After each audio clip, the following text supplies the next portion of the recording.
This Remembrance Day, Conestoga students will partake in the Invictus Challenge. This event will test a student's strength in an arm wrestle against a soldier. There is also an event called Burden of a Soldier, where students put on the gear that a Canadian Armed Forces soldier wears. The event is in memory of Private Josh Almeida, who died in a car accident in March. I had the opportunity to sit down with one of the event organizers, Kai Almeida, Josh's sister.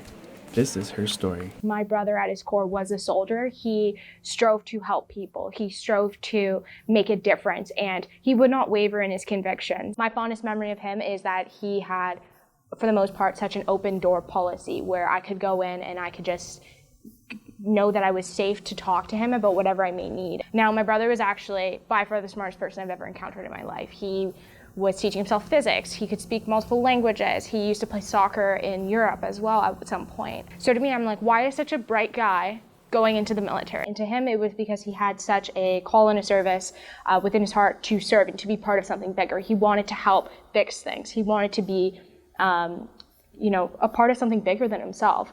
So my brother did not die in the line of service. He actually passed away on March the 9th, 2019. My friend, a really good friend of mine, Rachel, was actually with me when I received the news, and it shocked my whole world.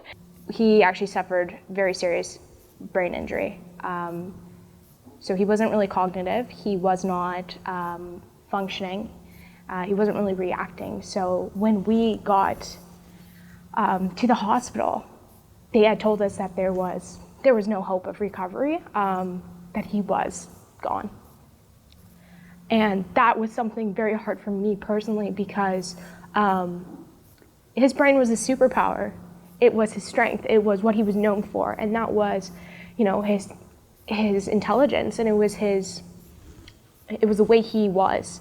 And to know that he died and he was passing because of that, and because there was an injury sustained to his head, that was unimaginable to me. Seeing my brother in that state and knowing that he was physically okay and he did not look injured at all besides a black eye, and to know that he was passing was one of the hardest things that I will ever have to encounter. The event has many sponsors like the Kitchener Rangers, Lindt Chocolate, Cyclone Spin Studio, Blacksmith and Bean Coffee, and others.